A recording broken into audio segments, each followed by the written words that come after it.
So I want you to imagine holding this bright red pocket in your hands, Okay. and inside this pocket are all your secrets.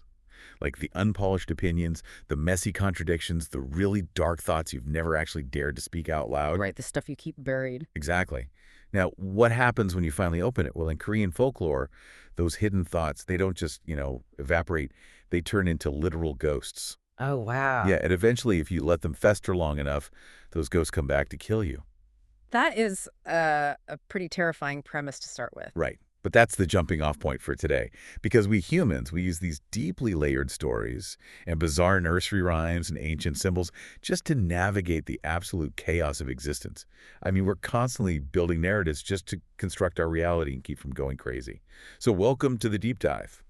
Our mission today is decoding exactly how we build those hidden narratives to make sense of a world that, frankly, often feels overwhelmingly hostile to raw honesty. It really is this profound psychological survival strategy.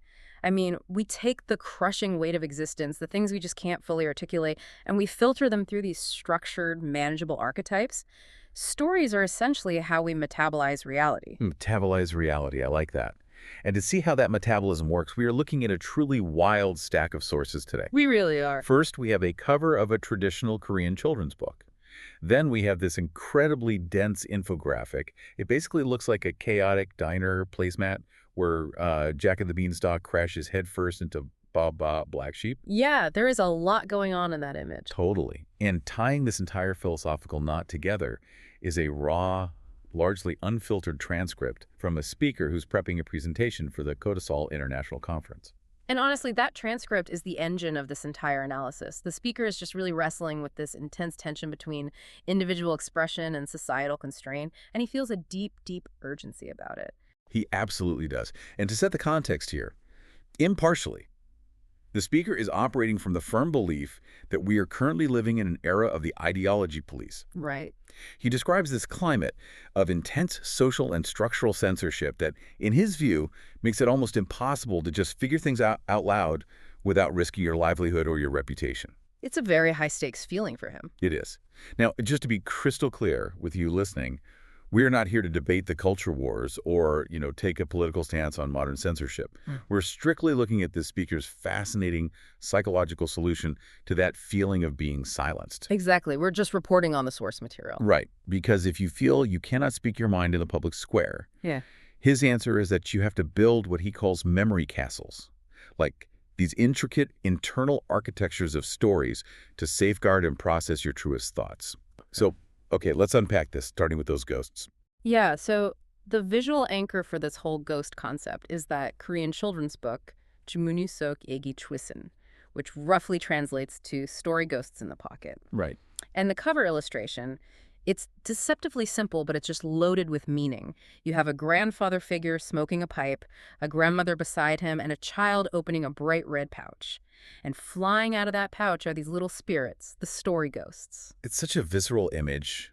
And the core thesis he pulls from this is, well, if you collect your observations, your experiences, your dissenting opinions, and you just hoard them in secret because you're afraid to share them, you are creating ghosts. Right, because unexpressed thoughts become this psychological weight. Exactly. A weight that will eventually crush you from the inside out. I mean, Yeah. we are quite literally the aggregate of the stories we tell. I Mhm. sort of picture it like carrying around this heavy backpack of emotional baggage that just eventually snaps your spine. The psychology behind that is totally undeniable. If you suppress your internal narrative, it just ferments into anxiety or resentment. But the genius of the book cover is in this really subtle visual detail the speaker points out. Oh, the shadows, right? Yes. The grandfather is actually representing a tiger, and he casts this dark, really prominent shadow. But the grandmother represents a rabbit, and she is the one providing the fire to light his pipe. So it's a predator and prey cooperating to make fire. Exactly. They are generating the light of the story together. But you cannot ignore the shadow. The presence of that shadow signifies a paradox we all just have to swallow. Every story, every human thought, it possesses both a light and a dark side. Right. We have noble aspirations, but we also have ugly, selfish impulses. We do. But I'm stuck on this idea of the ideology police, though, because if we accept his premise that the modern world is actively hostile to those ugly, unpolished thoughts, Then building a secret memory castle in your head sounds dangerously close to just self-censoring. How so? Well, I mean, if sharing the dark side gets you canceled, Right. and hiding it gets you killed by ghosts, how is retreating into your own mind a solution? How is that not just giving up? That's a great question. Because a memory castle isn't a place to hide, it is a place to process. The solution to the paradox isn't to just blurt every raw, unformed thought out into a hostile public square. That is just self-sabotage. So, The solution is to actively organize those complex thoughts internally so they don't turn into ghosts. It allows you to refine them into something useful before you bring them into the world. okay. So it's like an internal laboratory, which totally explains his incredibly bizarre infographic. It really is something. Let me try to visualize this Jack Bad graphic for you. If you just glanced at it, you'd see a cartoon boy climbing a beanstalk surrounded by dice and birds and some Korean text. But the speaker uses this single, dense image as his primary memory locus. Yeah, it's an entire cognitive laboratory compressed onto one page. He envisions it as a tree of knowledge growing deep roots into the past to understand where we came from, and then extending tall branches into the future to see where we're going. And he's using this visual field to deploy a very specific interpretive framework. He calls them the SSILY. That's SSILY. It is essentially his unified field theory for the human mind. Right. And instead of treating those letters like a spelling test, let's look at how they actually function together. Go for it. The letters stand for spiritual and scientific, imagination and intuition, logic, and finally, yourself. And by yourself, he specifically means embodying knowledge through your head, heart, and gut. What's fascinating here is his insistence that relying on just one of these lenses completely distorts reality. Exactly. Like, let's say you're facing a massive societal crisis, or maybe even a devastating personal failure, like losing your career. If you process that failure using only logic, you just become purely utilitarian. You might coldly analyze the economic factors, but you turn into a robot and miss the emotional toll. And if you swing entirely the other way, right, and only use the spiritual or imaginative portals, you detach from physical reality. You start believing the universe just manifested this failure to teach you a vague lesson, and you ignore the tangible mistakes you actually made. Right. You have to force science and spirituality, logic and intuition to literally sit in the same room inside your head and hash it out. Yeah. You have to aggregate your entire lived experience. And he is incredibly grounded about what that experience actually consists of. He brings up this old shovel owned by his grandfather. I love this part. Yeah, it's a tool used specifically for shoveling animal manure. And he wants to inherit this exact shovel because he feels that in the modern era, navigating the daily flood of information and ideological demands, it requires shoveling way more nonsense than his ancestors ever dealt with. He literally says his life is a mix of the good stuff and the horseshit. So the SSILY framework is basically his compost bin. You don't ignore the manure of daily life. You shovel it into the memory castle, you apply logic, intuition, and science, and you break it down until it becomes fertilizer. That is a perfect way to put it. And to understand how he allocates the energy to do all that shoveling, we have to look at how he maps economic and emotional resources. Which is where Baba Black Sheep comes in. Exactly.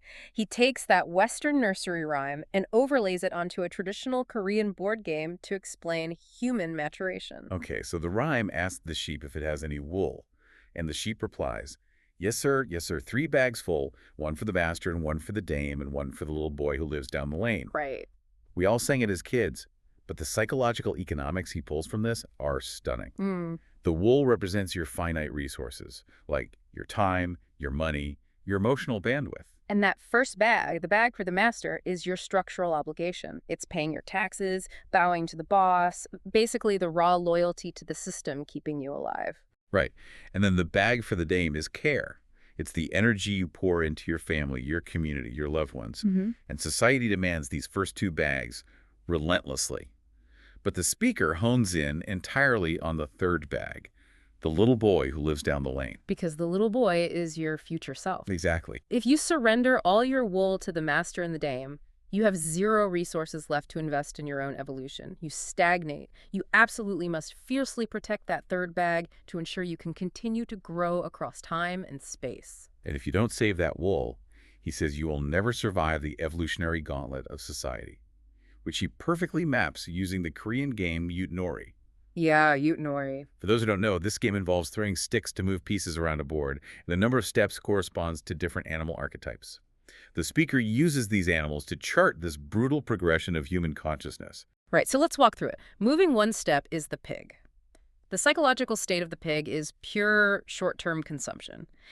The pig doesn't look up at the sky. Its snout is just in the dirt, greedy for whatever is immediately in front of it. We all start here, right? Just driven by basic needs. We do, but you can't stay a pig forever because eventually a predator shows up. So the evolutionary pressure forces you to move 2 steps and become the dog. The dog is hypervigilant. It barks, it protects the territory, it acts as the alarm system. But the trauma of being the dog is realizing your own limitations. Yeah. I mean, the dog can bark all at once, but it absolutely cannot stop a caravan of armies or a massive societal mob from marching right through its yard. Exactly. And that realization of powerlessness triggers the transition to 3 steps, which is the sheep or the goat.